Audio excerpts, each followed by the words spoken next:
This is Dr. Phil Chavez. John Paul II needs no introduction. His legacy of writing, devotion, and apostolic outreach has been unparalleled by any person in human history.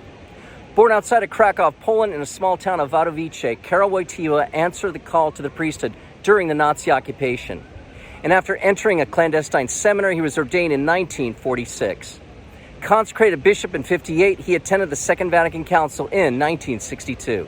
And he is well known for his spiritual and cultural resistance to the communist occupation of Poland.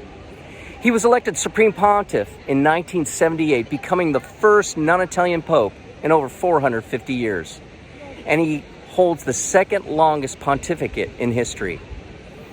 John Paul II's accomplishments are just too many to mention. It's interesting, during his pontificate, he beatified 1,338 persons and canonized over 482 saints. I know I was here during many of these ceremonies. Astoundingly, he made 104 apostolic journeys outside Italy, visiting 129 countries.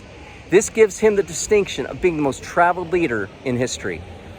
Now, when speaking about John Paul II, many other points can be made. I think often, too, of the much bitterness he suffered in his youth with the early deaths of his parents and his only brother. He endured the Nazi occupation, and he followed closely the growth of the Soviet Union and its persecutions throughout the world, for which he was instrumental in suppressing in 1989.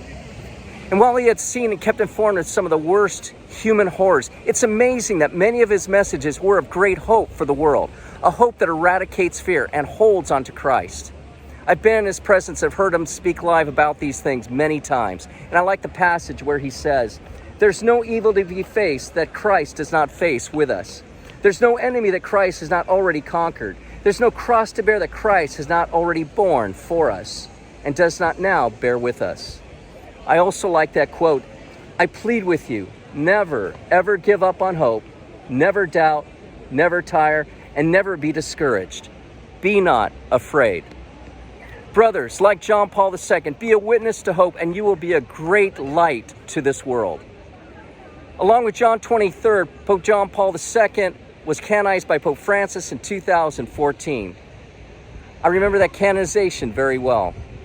His feast is October 22nd.